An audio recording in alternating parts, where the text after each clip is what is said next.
میرے نبی نے فرمایا جو 3 جمعے مسلسل چھوڑ دیتا ہے وہ میری ملت سے خارج ہو جاتا ہے، میری امت سے خارج ہو جاتا ہے۔ تو میں اپیل کروں گا ان بہن بھائیوں سے جو نماز میں سستی کرتے ہیں، کم از کم جمعہ ضرور پڑھ لیا کریں۔ عورتوں پہ جمعہ فرض نہیں ہے، مردوں پہ فرض ہے۔ تو میں کہا کرتا ہوں جو دوست ملتے ہیں جی نماز نہیں پڑھی جاتی، تو میں ان سے کہتا ہوں ایک نماز 5 میں سے طے کر لو اور ایک جمعہ طے کر دو، 2 نمازیں شروع کر دو۔ جس نے بھی اس پہ عمل کیا وہ 5 وقت کا نمازی بن گیا۔ تو جمعہ کی نماز کے بعد جمعہ سے جمعہ تک کے جتنے گناہ ہوتے ہیں وہ اللہ تعالیٰ معاف فرما دیتے ہیں، اور جو جتنی جلدی جا کے بیٹھتا ہے امام کا خطبہ سننے کے لیے اس کو اتنا زیادہ اجر ملتا ہے۔ تو آج رمضان کا پہلا جمعہ ہے کہ ہم اس کا اہتمام کریں۔ رمضان المبارک میں جنگ بدر ہوئی، 17 رمضان جمعے کا دن، اور اللہ نے قیامت کو بھی جو قائم کرنا ہے جمعے کا دن۔ تو ہر دن اللہ کی بارگاہ میں بابرکت ہوتا ہے اگر ہم اس میں اللہ کی مان کے چل رہے ہیں، اور رمضان شریف میں خاص طور پر، اور پھر جمعہ ہو تو خاص طور پر اس میں ہم اپنے عبادت کو بڑھائیں۔ درود شریف جمعے کے دن کا مبارک عمل ہے کثرت سے درود شریف پڑھنا، اور 300 دفعہ جو درود شریف پڑھ لیتا ہے وہ کثرت میں شمار ہو جاتا ہے، اوپر کی کوئی حد انتہا نہیں ہے۔ ہمارے ایک رشتہ دار تھے، وہ انتقال ہو گیا، اللہ ان کو درجے بلند کرے۔ وہ روزانہ ایک دن میں 10,000 دفعہ درود شریف پڑھا کرتے تھے، ہر وقت تسبیح ان کے ہاتھ میں ہوتی تھی، اور روزانہ 10,000 دفعہ درود شریف پڑھا کرتے تھے۔ تو میرے بہن بھائیوں، میرے عزیزوں، اللہ تعالیٰ نے ہمیں ہر نماز کی بڑی اہمیت بتائی ہے، ہر نماز کی، لیکن خاص طور پر جمعے کی بڑی فضیلت ہے، اور جمعہ بھی رمضان المبارک کا ہو تو اور زیادہ وہ باعث برکت ہے، قابل رحمت ہے۔ تو روزے کا بھی اہتمام ہو اور ساری نمازوں کا اہتمام فرمائیں، کوئی با جماعت پڑھنے کی کوشش کریں، کوئی جماعت سے رہ جائے تو پھر اس کو چھوڑیں نہیں، اسے ضرور پڑھ لیں، کہ نماز کی اللہ تعالیٰ نے جتنی تاکید قرآن میں کی ہے اور کسی کی اتنی تاکید نہیں کی۔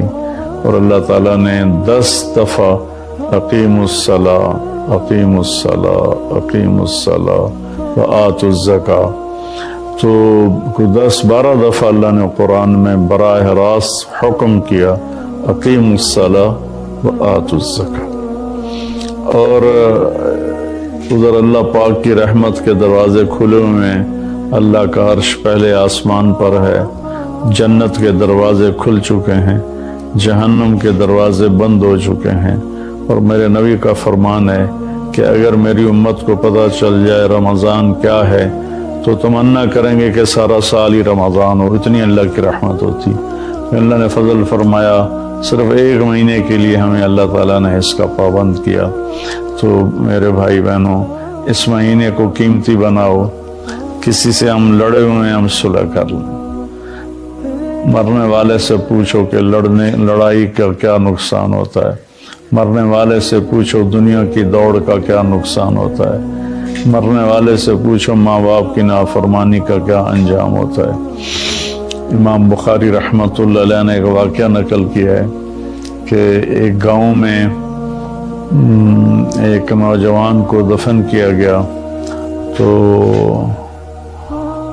عصر کے بعد اس کی قبر پھٹتی اور وہ قبر سے نکلتا، اور اس کا چہرہ گدھے کا ہوتا تھا، اور وہ 3 دفعہ گدھے کی آواز میں آواز نکالتا تھا، پھر وہ قبر میں گرتا تھا، قبر مل جاتی تھی۔ تو لوگوں نے اس کی ماں سے پوچھا کہ یہ کیا چکر ہے؟ تو اس کی ماں نے بتایا کہ شرابی تھا، شراب پیتا تھا، تو میں اسے روکتی تھی نہ پیا کر، تو وہ آگے مجھے کہتا تو کیا گدھے کی طرح